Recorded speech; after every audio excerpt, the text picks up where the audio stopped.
السلام عليكم، ازيكم؟ النهارده يوم 29 يناير 2024. النهارده خدنا الاقامه لاخونا عبد الرحمن من المغرب، ولكن طبعا هو الراجل حابب يقول كلمتين وفي نفس الوقت مش حابب يظهر، ودي حريه شخصيه. انا ما بجبرش حد على انه يصور معايا غصب عنه او حتى ان هو يقول. فهو قال لي مفيش مشكله، هنطلع بس ما تجيبش صورتي، وليه كل الاحترام والتقدير.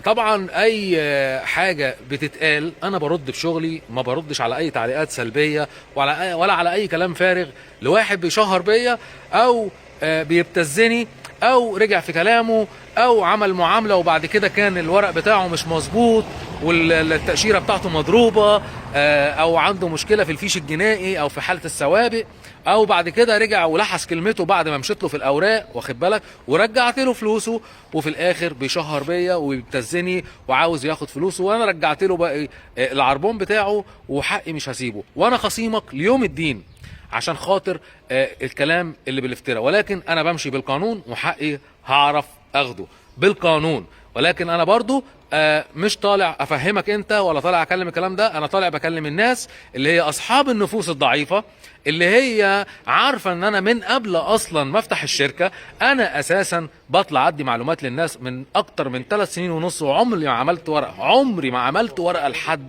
كنت بدلهم على الخير.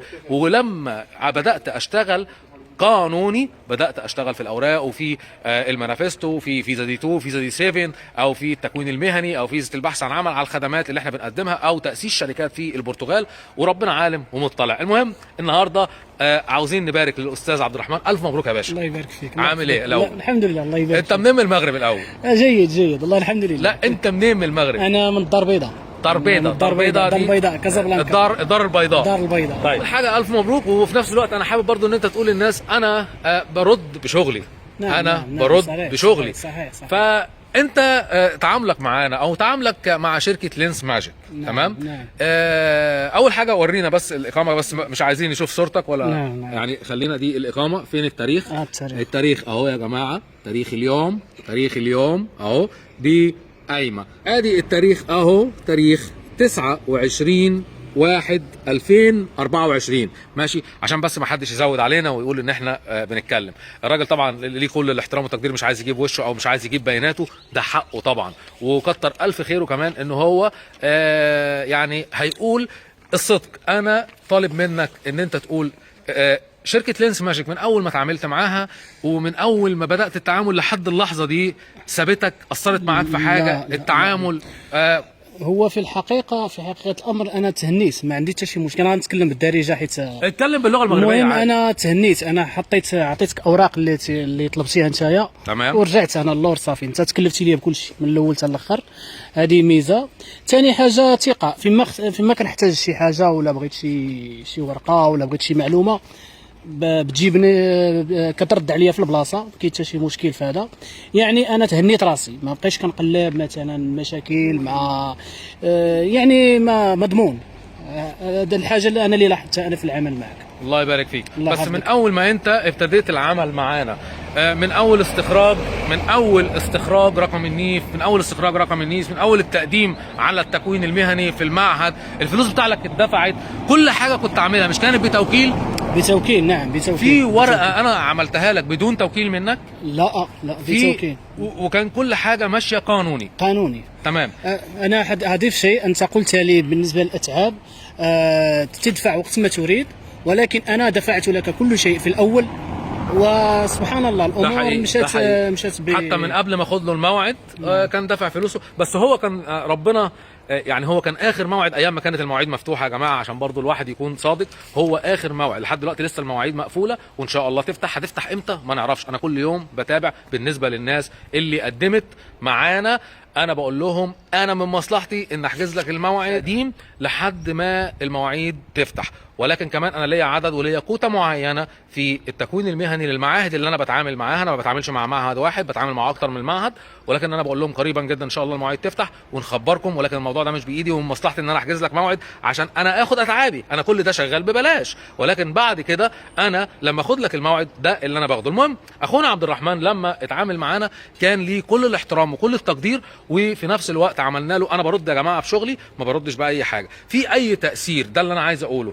حصل او الكلام اللي شغال حسبي الله ونعم الوكيل، في حد بيشرط فيا وفي حد بيتهمني على الفيسبوك ان انا راجل نصاب وان انا راجل لا ما فيش، يعني ما فيش. انا حصل مني معاك اي حاجه قلتها لك ما عملتهاش؟ لا ما في حتى شي حاجه، زعما ما كاين حتى شي حاجه اللي العقد شريعه المتعاقدين. نعم. يعني انت حتى لما تمشي معايا المحاميه طلعت لك النيف والنيس وبعت لك توكيل، ينفع تيجي تقول لي ارجع فلوسي تاني؟ لا ما ينفعش، لان هناك اجراءات وفلوس اتدفعت. ما يمكنش انت تدفع من عندك انت. لا واجي اقول لك تقول لي اصل انا مش عايز الارقام دي، ينفع؟ انا بسالك سؤال شهاده حق. لا ما ينفعش. يعني انا دفعت لك فلوس، بعت لك توكيلات وانت قاعد وانا شغال لك مرمطون، ينفع ان انت تيجي تقول لي عاوز فلوسي كلها؟ عربون دفعته، عربون معفن دفعته، وبعد ما رجعت لك باقي فلوسك. مفيش حد بيرجع عربون، العقد شريعه المتعاقدين، العقد شريعه المتعاقدين، وانت اتعاقدت معايا عشان خاطر انت اوراقك مش سليمه وعشان خاطر انت مش مظبوط. قلت انا عايز اكنسل المعامله، عاوز تاخد بقيه فلوسك، اديتك بقيه فلوسك. لكن انا تيجي انت يعني تقول لي، انا بتكلم على ناس كتير النهارده صحيت من النوم لا مش عايز اكمل المعامله، البس يا ابو مهند او البس يا شركه لينس ماجيك، فده ما يرضيش ربنا، عشان خاطر في الاخر توصل لابتزاز وتاخد فلوسك كلها. ليه؟ عندي ايجار وعندي ضرايب وعندي رواتب وعندي حاجات انا هطلع لك من جيبي. المهم مش ده موضوعنا برضو. انا ما بردش عليك، انا برد على الناس اللي بتثق فيا، برد على الناس اللي اتعاملت معايا، برد على الناس اللي عارفاني من قبل ما افتح الشركه، اللي هم اصلا كانوا سبب ان انا افتح الشركه، واللي بدعواتهم ربنا كرمني. انا واحد جيت هنا تعبت وشقيت وعارف يعني ايه واحد تعبان وشقيان وماشي معاك بما يرضي الله. فاذا كنت انت ما انت صاحب قرار، ما تجيش تلحس كلمتك، عشان ما ينفعش. ما فيش واحد بيخش يعني يطلب اكل وبعد ما ياكل معلقه والتانيه والتالته والرابعه يقول لك لا معلش اصل الاكل مش عاجبني انا مش هحاسب على الطبق. ليه؟ المهم كل واحد وضميره وكل واحد ونيته، وانا مفوض امري لرب العالمين. انا بس بوضح للناس اللي هي عارفه ابو مهند، للناس اللي اتعاملت معايا، وكل واحد اتعامل معايا يقول شهاده حق. انا عملت له ورقه، انا 3 سنين ونص عمري ما عملت ورقه لحد، لان انا كنت بدلهم على الخير. لكن لما اجي اشتغل لازم اشتغل صح، ولما اشتغل برضه لازم اخد حقي، وانا الحمد لله مش هسيب حقي، لان لو سبت حقي دلوقتي في ابتزاز. انت ودي الضريبه بتاعت الشهره، ان انت عشان خاطر انت راجل معروف او مشهور في البرتغال او معروف في البرتغال، احنا يا اما تدينا الفلوس كلها. يعني انا خلصت لك الاوراق، طلعت لك ارقام، ما تجيش تقول لي مش عاوز الارقام. انا ما ببيعش ليفت ولا ببيع فجل ولا ببيع كرات، دي اوراق حكوميه. الارقام دي هتفضل معاك مدى الحياه لحد ما انا وانت كده نقابل رب كريم. فانت عايز ترجع في كلامك ارجع في كلامك، مفيش مشكله. المهم انا مره تانية بشكرك. حابب تقول اي حاجه مثلا حصلت مننا اتكلم بكل لا صراحه. هو بصراحه اللي بغى يصوب وراقيه ويدفع الوراقي ديالو شخص مضمون 100%. وكيجيب لك المحامي، يمشي معك المحامي ويدخل معاك ويجيبك، هو يهزك بطوموبيلته هو من بلاصه حتى لبلاصه. المهم هو شامل لكل شيء.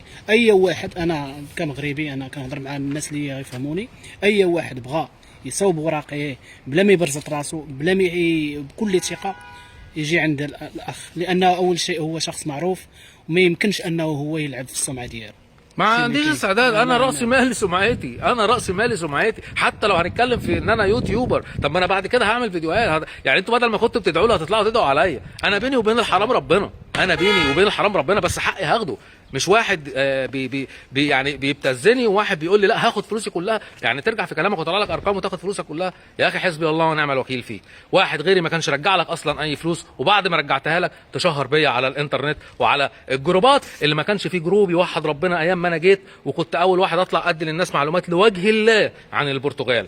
المهم انا بشكرك يا استاذ عبد الرحمن، وكتر الف خيرك والف مبروك. انا اللي كنشكرك بزاف الصراحه. لو انت حابب معلومات زياده عن شركه لينس ماجيك، انا هسيب لك الموقع في اول تعليق مثبت او في صندوق الوصف، عشان تخش وتشوف ايه الخدمات اللي احنا بنقدمها وايه الحاجات اللي احنا بنعملها، ومش هنتاخر عن اي حد. وطبعا هتلاقي التليفون بتاع خدمه العملاء او فريق العمل اللي بيشتغل معانا بيساعدك. واي حد بيجي لي المكتب انا بديله معلومات لله، مش شرط ان هو يجي يشتغل ويعمل اوراقه عندي، بياخد المعلومات وبيقعد بالساعه وبالساعتين وبياخد قهوته كمان وبياخد بعضه وبيمشي، واللي بيطلع فلوس من جيبه بقول له انا عاملها لله. لكن هعمل لك ورق، هشتغل لك، هأسس لك شركة، هعمل لك أي حاجة، هاخد حقي. وده طبيعي يا جماعة إن واحد عنده شركة بيدفع لها ضرايب وبيدفع لها ايجار وبيدفع لها رواتب.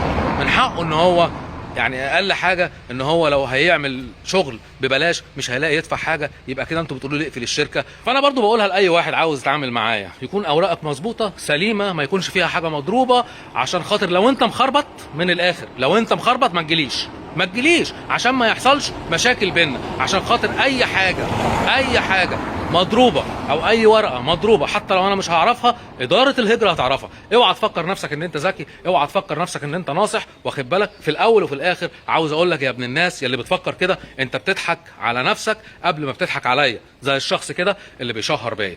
فهو كان بيجرب وبيشوف ايه اللي هيحصل، فلما لقى صاحبه حصل معاه مشكله فقال لك لا انا مش عاوز اكمل الاجراءات. ليه؟ لانه اصلا داخل غير شرعي، ما انا جبت تاريخه ورفعت عليه قضيه ومش هسيبه، وعمري في حياتي ما اذيت حد، بس حقي هاخده. انت بتاذيني في اكل عيشي وبتاذيني في سمعتي، وانا اخر حاجه عندي ربنا اللي عالم بفكر فيها الفلوس. باخد حقي على حق تعبي، لكن انا ما بشوفش الناس فلوس، وكل واحد يتعامل معايا. وعاوز رايكم بالله عليكم، محتاج رايكم.